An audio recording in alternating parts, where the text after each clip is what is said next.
ఎంత మంచిగా సమాధానం ఓపికతోటి ఎంత మంచి సమాధానం చెప్తున్నారు. ప్రతి విషయంలో కూడా ఎక్కడ కూడా కాంగ్రెస్ పార్టీ ఏ విషయాన్ని దాచిపెట్టలే. ఫైనాన్స్ విషయంలో కానీ, కరెంటు విషయంలో కానీ, ఏ విషయంలోనూ వైట్ పేపర్ పెడుతున్నారు ముఖ్యమంత్రి గారు. ప్రజలకు తెలపాల్సిన బాధ్యత మా మీద ఉంది. కానీ ఈరోజు కూడా వాళ్ళు మాట్లాడిన పద్ధతి, మమ్మల్ని విమర్శించే పద్ధతి, అంటే అవసరం ఉన్నా లేకున్నా బైకాట్ చేసే పద్ధతి చూసినాగా ప్రజలు ఇచ్చిన తీర్పును కూడా గౌరవించకుండా మీరంటే ప్రతిపక్షం లేకుండా చేసి మేము ఆ పని చేస్తాలో మిమ్మల్ని వదిలిపెట్టిపోతారు వాళ్ళు. ఎందుకంటే మీ నాయకుడు లేడు. మీకు ప్రజా సమస్యను ప్రభుత్వం దృష్టికి తీసుకొద్దామంటే అది రావట్లేదు. అది మీ తప్పు, మా తప్పు కాదు, అది ప్రజల తప్పు కాదు. బాగా అనిపిస్తుంది అధ్యక్ష.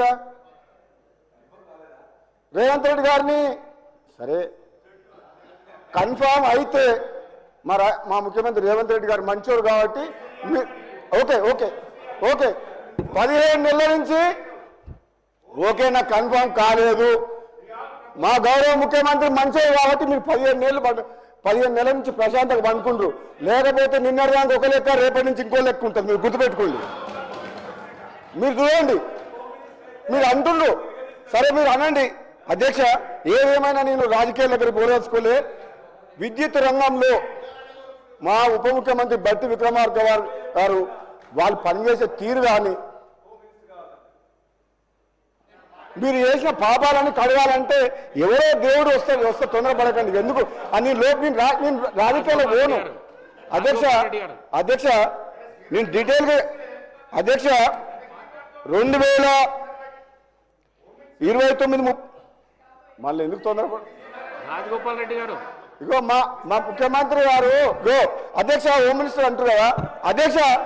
2014 నుంచి 24 వరకు మీరు మీ ప్రభుత్వ హయాంలో మీరు ఏ విధంగా పోలీసుల్ని అధికారిని అడ్డం పెట్టుకొని అరాచకం సృష్టించి మున్గోలు ఉప ఎన్నికతో సహా ఏ విధంగా మీరు చేసిండ్రో మాకు తెలుసు. అదే మీ 15 నెలల కాలంలో మా ప్రభుత్వం ఎంత ప్రశాంతంగా మీరు ఎంత రెచ్చగొట్టినా సరే మీ ట్రాప్లో పడతలేం. ప్రశాంత వాతావరణం నెలకొల్పినాం. మీనాగా మీ అధికారాన్ని అడ్డం పెట్టుకొని పోలీసులు అడ్డం పెట్టుకొని మేము పని చేయట్లేదు, పని చేయం కూడా. ఇది Congress party.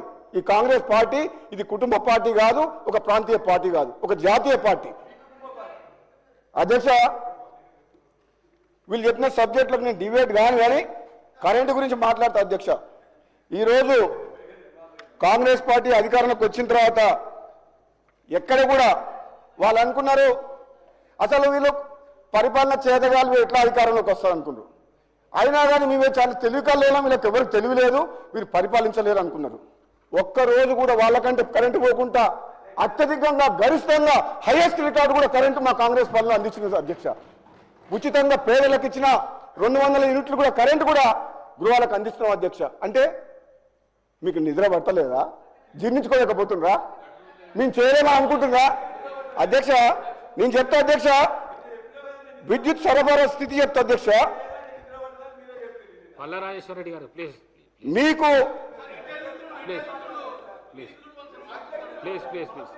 Yadadri power plant విషయంలో కానీ